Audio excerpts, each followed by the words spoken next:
Welcome back to the Deep Dive. Today we're looking at a really fascinating story playing out in London's super prime residential market. We're talking about transactions over £15 million.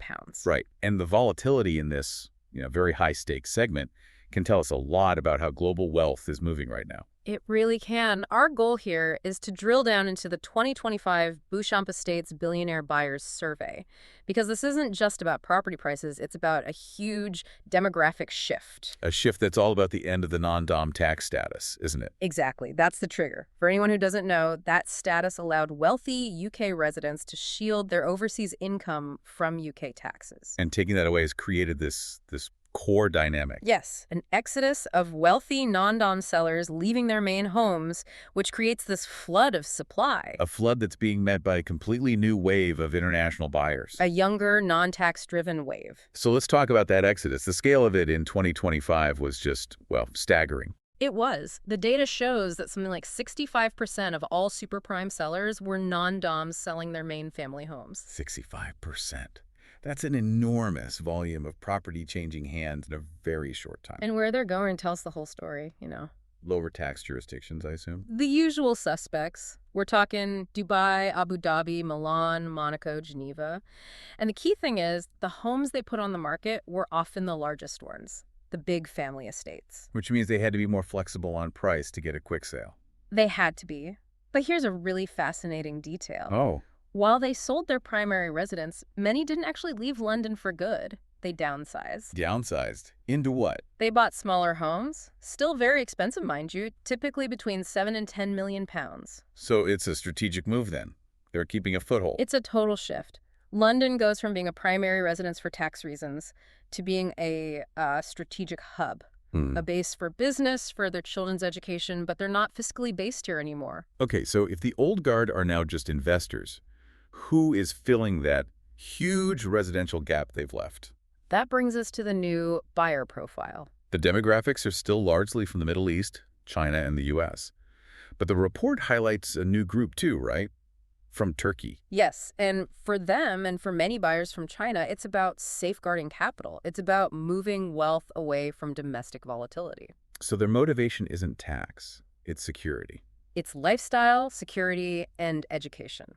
They're not looking for a project or, any kind of hassle. They want immediate stability. Which explains why their demands are so specific. Exactly. The demand is almost entirely for homes that are fully renovated, furnished, and completely move-in ready. So no fixer-uppers. They won't even look at them.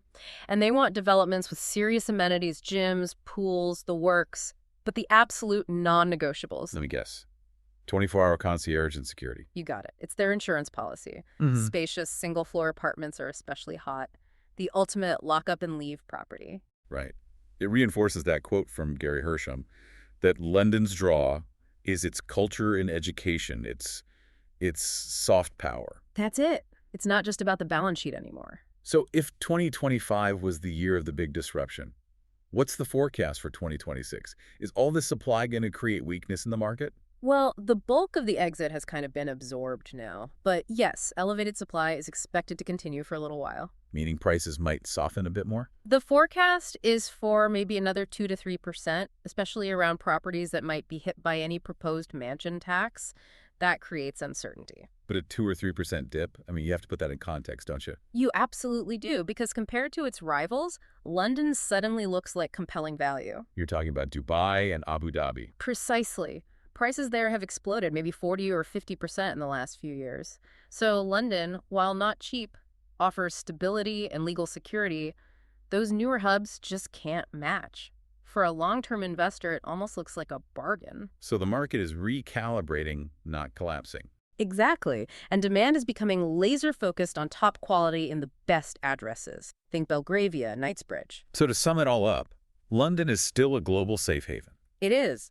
But it's being bought for fundamentally different reasons now and by a whole new generation of owners. It's moved from being a tax domicile to a stable cultural capital. The whole 2025 reshaping really shows that even at the very top of the real estate market, it's those underlying drivers, culture, security, relative value, that are now powering the movement of global wealth, not just tax rules. So it makes you think, what does this big shift in motivation tell you about the future priorities of the world's wealthiest people?